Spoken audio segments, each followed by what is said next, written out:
Hey there, and welcome to the Dynamics Hotdish podcast, serving up stories and knowledge on Dynamics 365 and the Power Platform. This is what's hot in Dynamics. You're now joining Merlin Schweiger, Liz McGlennon, and Ashley Steiner.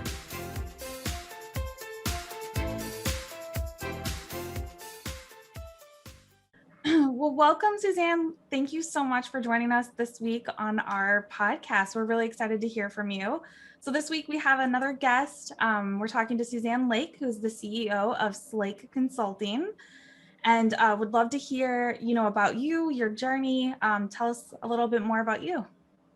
Yeah, thank you for having me. It's a pleasure to be here with you and Liz and Merlin. I kind of call myself an accidental entrepreneur. I was working in the corporate world for over 20 years, owning business applications, everything from ERP to CRM to HR systems. And I kind of always gravitated to the sales and marketing side of the business. And, I think a corporate job is a little bit of a facade when it comes to security. And I just happened to find myself out of a job at one point and called up a friend, and he's like, yeah, come on over. I have a consulting job for you to do. And then that led to another consulting job and another one. And pretty soon I was getting so many requests and I did not want to turn down the work. So I decided to formalize and create a team.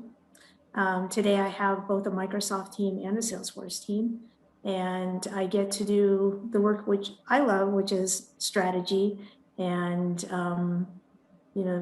managing the relationships and business development.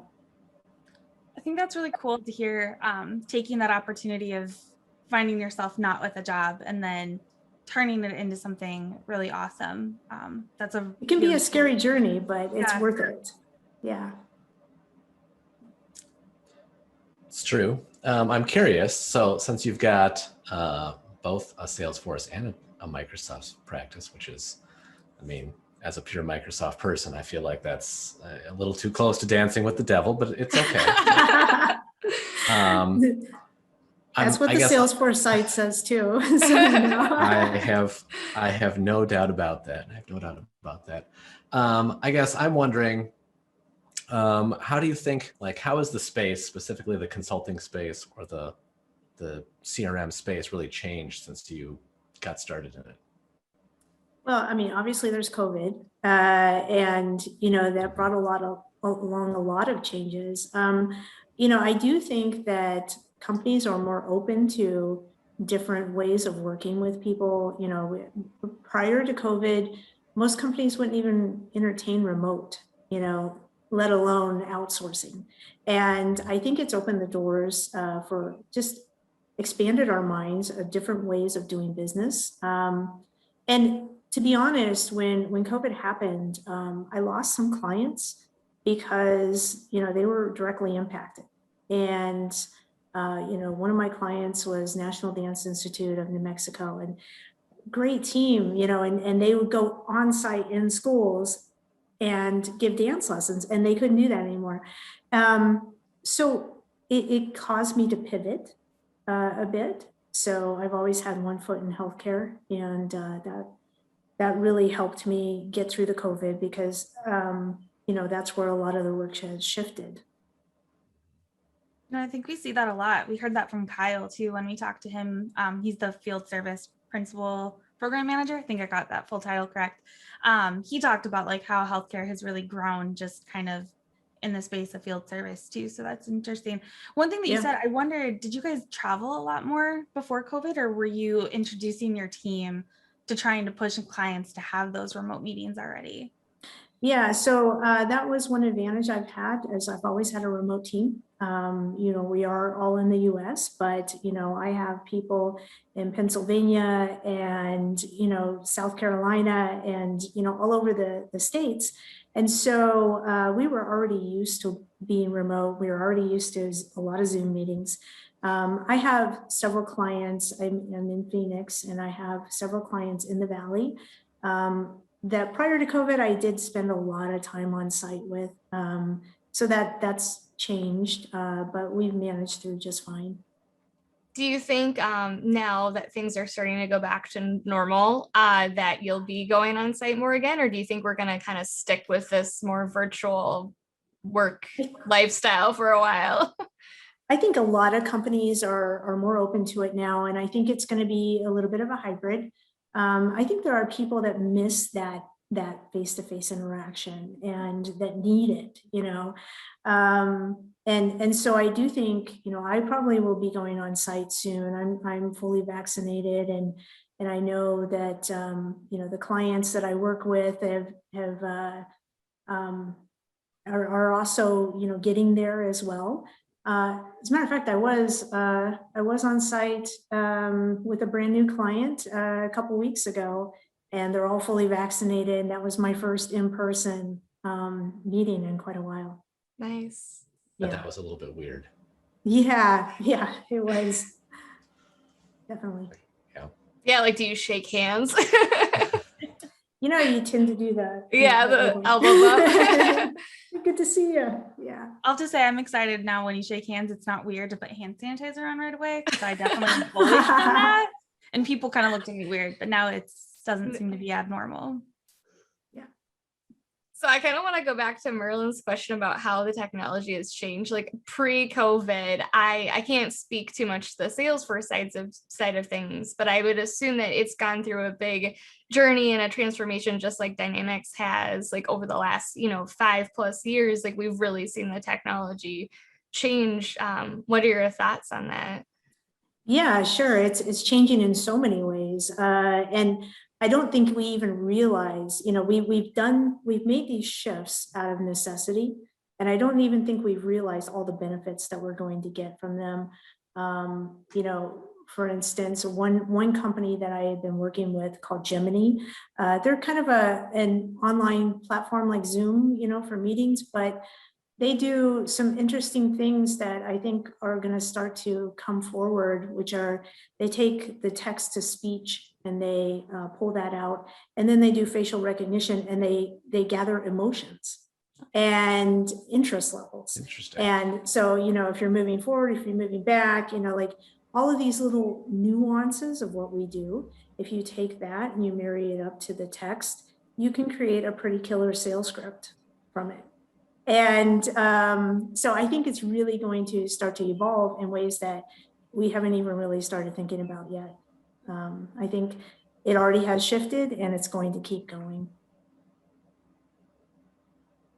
That's awesome. I wonder if that can like gauge people's like attention during meetings, because I think sometimes virtually it's hard to know if people are continuously staying engaged. So I wonder if that.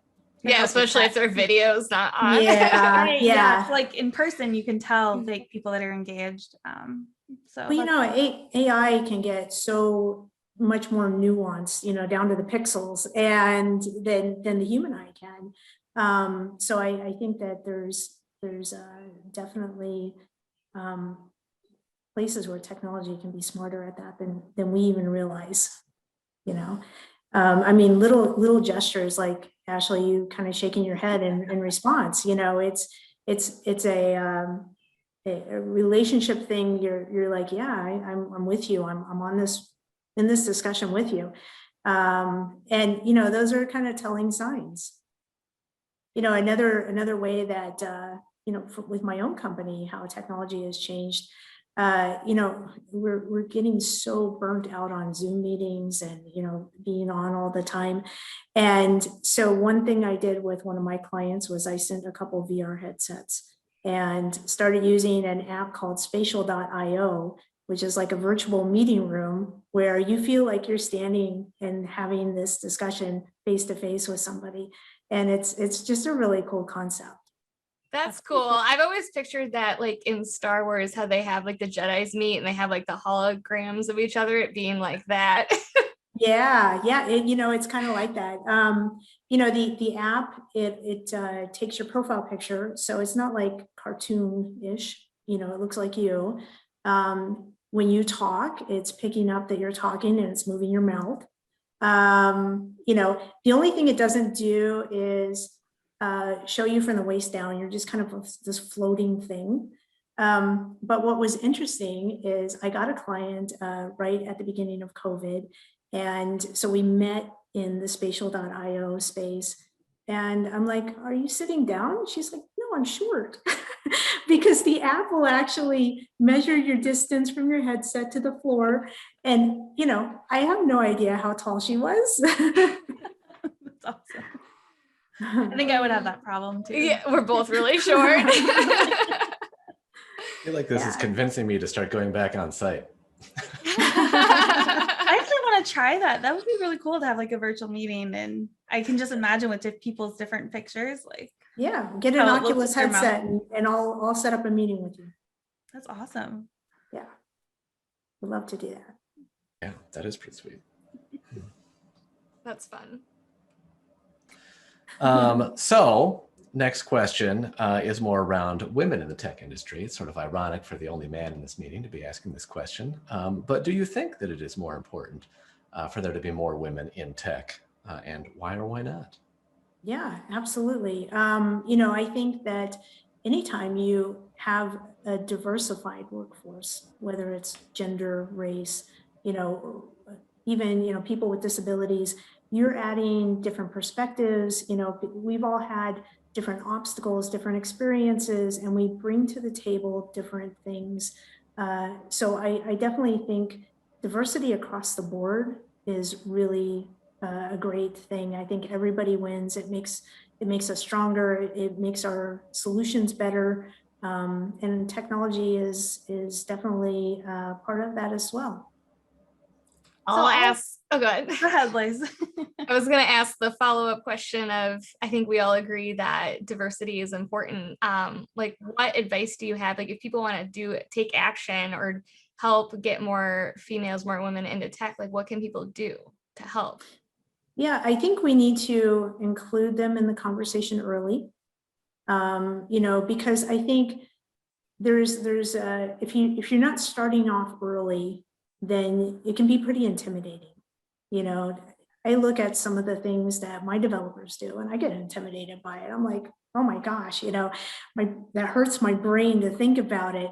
And so I think just pulling them in early, you know, letting them be part of the earlier part of technology. You know, when you're starting something up and, you know, you're building something from scratch and, you know, we need some input here, and even just starting to think about like how machines work and the logic, you know, how the logic works. You know, there's so much to understand that if we just teach the basic core principles, how does a relational, you know, database work? You know, that you're giving somebody the building blocks and helping them get to that next step, right?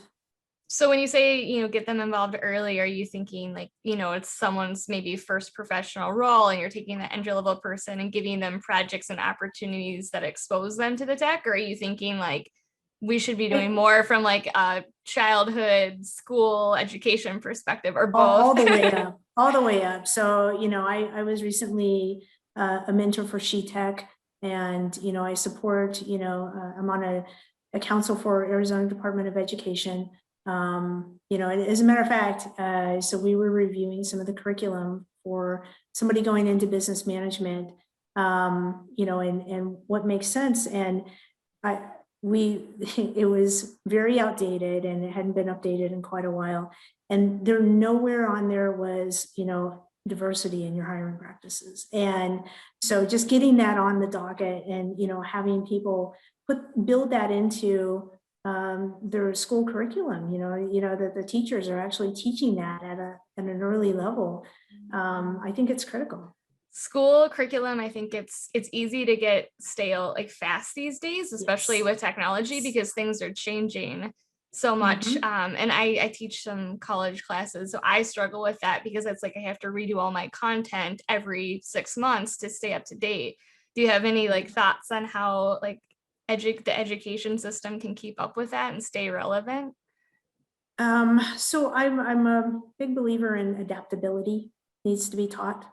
I think that's where, you know, we have students learning to be, you know, they're studying to be CMO, and they say the CMO job isn't even going to be there in a decade. It's going to be replaced by something, platforms are changing all the time. I think adaptability and learning how to be adaptable is part of that equation. But then again, I also think you have to have inputs that are feeding into what's building your curriculum all the time.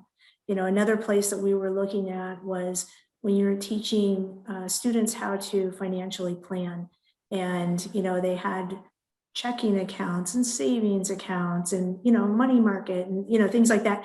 We're like, what about cryptocurrency? What about there's so many platforms now that did not exist when they were putting that together. Mm-hmm. Well, your adaptability comment really speaks to me, because I was that marketing person who wanted to do marketing. That's what I majored in, become a CMO, and then you get a little taste of the technology. And thankfully for me, I really enjoyed dynamics. But I just wonder if technology can just be a standoff to some, women or people that are diverse. And I don't know how to reach out to more people saying, hey, not anybody can do this, but really anybody can do this. It's not just a male driven industry anymore. Yeah, well, and if you think about the end users of technology, it's not just men, it's women, it's everybody. And, so you have to always, program with your end user in mind, no matter what the technology is or the platform. Absolutely. Well, and there's so much more, especially just talking about consulting alone. You have to know the product that you're consulting on, but so much of it is other skills like communication, organization, time management. That's not doesn't really have anything to do with tech at all. And that's just as important. Right. Yeah, I agree. So then in your experience, as coming up in this industry as a woman, obviously, does that come with extra challenges to overcome? Yes, I think it does. But I don't also want to minimize the impact and the responsibility that we have ourselves. I read this really great book called Woman of Influence. It's by Jill Miller. And she makes this point in the book that, women, we all have confidence issues, men, women, everybody. The biggest difference between men and women is a man will have a confidence issue and act anyway. And women tend to let it hold them back. And so I think, we have to realize our own value, and we have to take ownership of it, for sure. And then of course, there's things that need to change within the environment, like equality and pay. Let's make this, a job that is enticing for women because they can get equal pay. And unfortunately it's still an issue. How do you feel, especially in tech consulting, about work-life balance? And if a woman's trying to have a family or have a personal life and that burnout and kind of working too much, any thoughts on that? Yeah, well, I'm a single mom. So I definitely deal with that myself. I'm a big advocate of work-life balance anyway, because I think we have to be in it for the long haul. And if you're stressing yourself out, if you're overextending yourself, I know periods when I do that it impacts the business in a very negative way. It impacts my relationships with employees, with clients. I'm more stressed. And if I take time every morning to meditate, my day is so drastically different. So I think we owe it to ourselves, and it's part of self-respect, that we do things like that. And honestly, the list of things to do will never go away. And as soon as you embrace that and you realize it, and you're like, it's never going away. And then you can just keep going, and you just tackle the most important things. Yeah, that's really true. Yeah, I heard somebody call it once, instead of work-life balance, they said life-work balance, because their life comes first to them. And Mhm. that has like forever changed the way that I look at it, because I have a horrible work-life balance, just very honestly. But when you think of it the other way and you put your life first versus work, Yeah. you completely have a different outlook. Well, I think too, if you have passion projects, like I have a passion project and it's technology related, but there's no pressure involved. It's not like anything I have to do for the business. It's not, and the passion project is with VR. And so there's an app called Wander, and it's like Google Street, where you put in any address and you're right there, and you can look around, and you look down, you see the ground, you look up, you see the sky, you look in front of you, you see your house, but you're in an app. And so I'm trying to go to places where people are in long-term care, and let them go to places that they really cherish. And so doing things like that, it may feel like an extra thing that you're adding on, but if it really is, juicing you up, and it's really, filling your tank with good stuff, it actually does the opposite. That's really awesome. I That was gonna sounds, say, yeah. what kind of like, is that a foundation? Like, how can people find out more about that? So it's just a start right now. I'm calling it Project Take Me There. I'm going to a senior center in June, and that will be my first time on site with somebody. Until then, I've done it like with my mom's senior groups, and with her friends, and it's just so impactful. I took my mom to the orphanage where she lived for a few years as a kid. And it was just like all the memories just start coming back, and it's just such a feel good thing to do. Oh, Wow. yeah. So I guess switching gears just a little bit, if you were starting over again, kind of looking at yourself, getting back in, or just starting out in consulting, what advice would you give yourself, whether it's based on what you know or just the industry? Yeah, I would tell myself just to grow and nurture my network, because relationships are the most important thing. Almost every job I've gotten, actually, I think every job I've gotten, every client has been a referral. And so I really value the relationships, and, there's been times where, you do more networking or you do more reaching out than others, and, it all pays off. And I think, even in this day and age of technology, relationships still are the most important. I think Good that's good advice. Yeah. So who wants to ask the I want to, because I haven't asked it to anyone yet. All right, go. So what is your favorite hot dish? And since you're from the Arizona area, do you know what a hot dish is, or should we explain it? Well, I'll be honest, I did not know what a hot dish. I'm like, my initial gut reaction was it's going to be lasagna. That counts as a type. Yeah. Yeah. Okay. Yeah, go ahead, explain. Sure. Yeah. So hot dish is really just the Midwestern term or Minnesotan term for casserole. So anything that's like baked in the oven. Yeah. Yeah.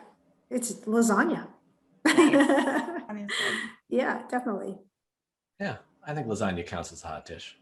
You might have to put tater tots on it or something. Just to